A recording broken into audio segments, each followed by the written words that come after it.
धात्वाग्नि सभी धातुओं की ऊर्जा, जो सभी धातुओं, वो अग्नि जो सभी धातुओं का निर्माण करती है और उनमें से फिल्टर करके प्रसाद भाग हमें दे देती है, मल भाग अलग कर देती है, प्राण हमें दे देती है और अपान अलग कर देती है। सभी विचार, सभी सबकॉन्शियस, सब चीजें एक दूसरे के साथ जुड़ी हैं मित्रों। ये रहस्य आप सबके समक्ष लाने के लिए मैं और प्रयत्नरत हूं, परंतु आप साथ दें। आप लोग वीडियो पूरा देखा करें। कोई ड्यूरेशन 3 मिनट की है, कोई ड्यूरेशन 2.5 मिनट की है, मुझे क्या फायदा इतना बोलने का यार। हाँ, अगर समझते हो तो समझो ना, है ना। ये चीज बहुत आसानी से मिल रही है। साधना करते करते वर्षों बीत जाते हैं तो भी समझ नहीं आती है। पिछली वीडियो में हमने भूताग्नि के बारे में बात की। हमने बात की कि भूताग्नि क्या है और भूताग्नि के अंदर किस प्रकार से हमारे 5 महाभूत जो हैं वो समाहित हैं और अग्नि के द्वारा उन्हें ऊर्जा ट्रांसपोर्ट की जाती है। अब इस वीडियो में हम बात करेंगे धात्वाग्नि के बारे में। धात्वाग्नि के बारे में बहुत अधिक बातें, या भूताग्नि के बारे में बहुत अधिक बातें जो बेसिक हैं वो तो मैंने आपको बताई। बहुत अधिक बातें आयुर्वेद से संबंधित हैं और उसके साथ में धात्वाग्नि के बारे में भी आयुर्वेद से संबंधित हैं चीजें। हमें उसके बेस को समझ के हमें ये जानना है कि किस तरह से जो हम, क्योंकि फूड को हम खाते हैं, ठीक है, किसी भी तरह का, चाहे आप बर्गर भी खा रहे हैं, काम अग्नि नहीं करना है।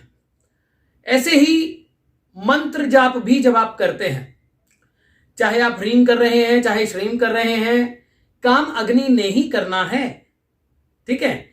तत्व अलग अलग तत्व हैं, कोई वायु तत्व है, कोई आकाश तत्व है, कोई पृथ्वी तत्व है, सब अपने अपने प्रधान तत्व लिए हुए व्यक्ति हैं, परंतु जो कार्य संपूर्णता की ओर जाना है वो अग्नि के बिना नहीं है। तो वही अग्नियां हमारे अंदर, जो सब प्रकार की अग्नि हमारे अंदर जो भड़कती है, उसको हमें बैलेंस भी रखना है, सम रखना है, और उसके साथ में हमें अग्नि के रहस्यों को जानकर और आगे बढ़ते जाना है। अब अग्नि पहली जठराग्नि थी, उसमें हमने बात की कि समाग्नि है, विषमाग्नि है, तीक्ष्णाग्नि है, ठीक है। उसके बाद हमने बात की भूताग्नि के बारे में। भूताग्नि पंच महाभूतों की अग्नि, यानी पंच महाभूतों की अग्नि यानी आकाशाग्नि, पृथ्वी अग्नि, ठीक है, जलाग्नि, वायु अग्नि, ठीक। इसी प्रकार से 5 महाभूतों की एनर्जी है, ठीक है। हमारे अंदर हम 5 महाभूतों को जाने तो हमारे 5 महाभूत ही तो कारण है ना, हमारी सोच का, समझ का। जैसे जब मैं अग्नि तत्व के बारे में, आकाश तत्व के बारे में, कौन से व्यक्ति कैसे होते हैं, किस प्रकार की सोच उनके अंदर होती है, किस प्रकार की टेंडेंसीज उनके अंदर होती हैं, कैसे वो टेंडेंसीज उनके अंदर पनपती हैं और क्या उनके सबकॉन्शियस की ऊर्जा होती है, ये भी हम इसी सीरीज आनंद हो प्राण साधना में ही बात करेंगे। तो अब जो है इस चीज को समझ के देखें। सबसे पहले भूताग्नि हो गई, अब इसके डिटेल में हम अगली वीडियो में जाएंगे। अभी जो हम बात करें धात्वाग्नि के बारे में वो करते हैं। हमारी सप्त धातु होती हैं, आयुर्वेद के अनुसार हमारी सप्त धातु होती हैं, और अष्टम और नवम, ठीक है, अष्टम और नवम जो है वो ओज और तेज होता है। पहला होता है रस, रक्त, मांस, मेद, अस्थि, मज्जा, शुक्र, ठीक। ये क्रमशः यानी सीरियल वाइज कार्य करते हैं। मैं हमेशा कहता हूं रस विद्या, किस प्रकार का रस मेरे अंदर उत्पन्न हो रहा है, क्या मैं बोल रहा हूं, क्यों बोल रहा हूं, मेरी सोच कैसी है, समझ कैसी है। तो रस जब हमारे अंदर क्रिएट होते हैं, सबसे पहले हम कुछ भी खाते हैं, आयुर्वेद के अनुसार पहले भोजन की बात करते हैं, हम कुछ भी खाते हैं, वैसा ही रस हमारे अंदर क्रिएट होता है, वो रसाग्नि कार्य करती है। फिर उसके बाद में रक्ताग्नि, यानी फिर उसके बाद उसका रक्त बनता है, फिर उसके बाद ये रक्ताग्नि उसमें कार्य करती है। अब उसके बाद मासाग्नि कार्य करती है। फिर जो है मेदाग्नि काम करती है, यानी पहले रस बनता है, फिर रक्त बनता है, फिर मांस बनता है, फिर मेद बनता है, फिर अस्थि बनती है, फिर उसका मज्जा बनता है और फिर जाके शुक्र बनता है। ब्रह्मचर्य को इतनी अधिक जो साधनाओं में बोला गया है, वो क्यों बोला गया है? वो इसीलिए बोला गया है कि शुक्र संरक्षक है इन सभी तत्वों का। हमारे रस से लेके हमारे रक्त तक, रक्त से लेके मज्जा तक सबका संरक्षक है शुक्र। हमारी जो शुक्र धातु है, जिसे वीर्य भी कह देते हैं, और भी शुक्र धातु से बहुत कुछ संबंधित होता है, बहुत डिटेल में फिर कभी जाएंगे। पहले यह है कि वो हमारी सभी ऊर्जाओं का संरक्षक होता है।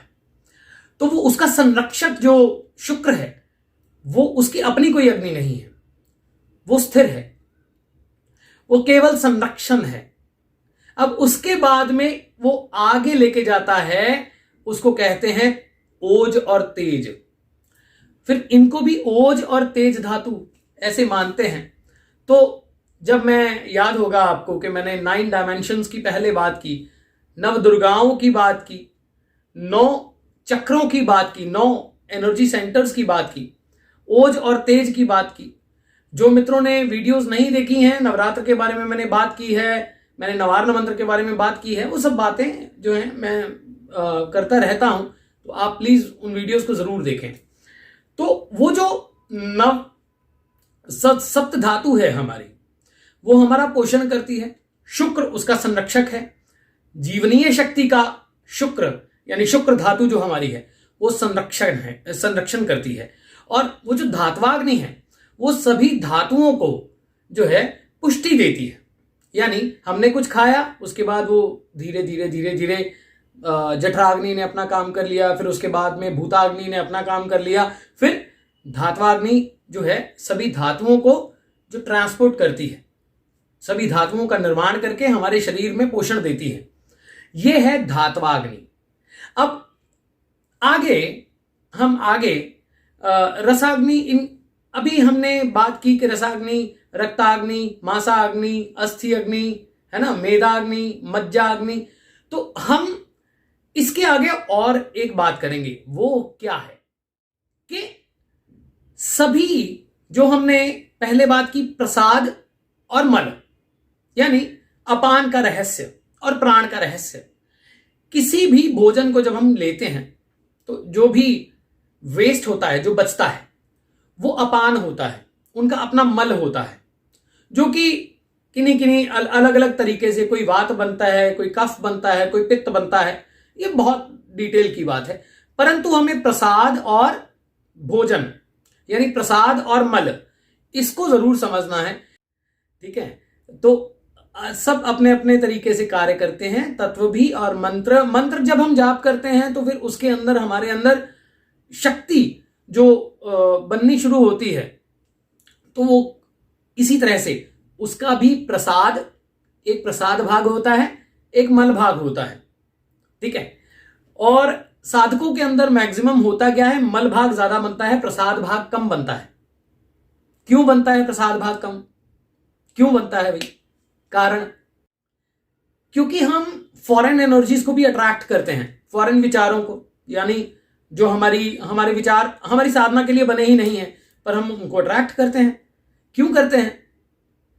अब सपोज दैट आप लक्ष्मी की साधना करने जा रहे हैं, फिर आप रुद्राक्ष की माला पकड़ लेते हैं, है ना, और नहीं तो आप मान लीजिए आप महाकाली की साधना करने जा रहे हैं तो आप स्फटिक की माला पकड़ लेते हैं। अब सब एनर्जीज सृष्टि ने भी तो सोच समझ के बनाई है ना, और सभी तत्वों के अंदर आपके सभी प्रकार की ऊर्जाएं होती हैं, और वो वहीं अवस्थित हैं, कहीं बाहर से नहीं आनी है, अंदर ही अवस्थित है। तो तत्वों को जानना, शक्ति को जानना, फिर मंत्रों की शक्ति को जानना, यानी अपनी शक्ति को पहले जान लो, पहले अपने आप को एक्सप्लोर कर लो, कैसे आप खुद को ट्रांसफॉर्म कर सकते हो, कैसे आप जीवन को उच्चता की ओर लेके जा सकते हो। ठीक है, आपके विचार कैसे होने चाहिए, आप मतलब कहीं तो ये आप मंत्र जाप करने बैठे हो, फिर उसके बाद में आपको पता है नहीं कि आप, मैं ये नहीं कहता कि मुझे पता है, नॉट दैट, गलत मत समझिएगा। मैं केवल ये कह रहा हूं कि आपको ये पता होना चाहिए कि आपके अंदर किस प्रकार की ऊर्जा उठ रही है।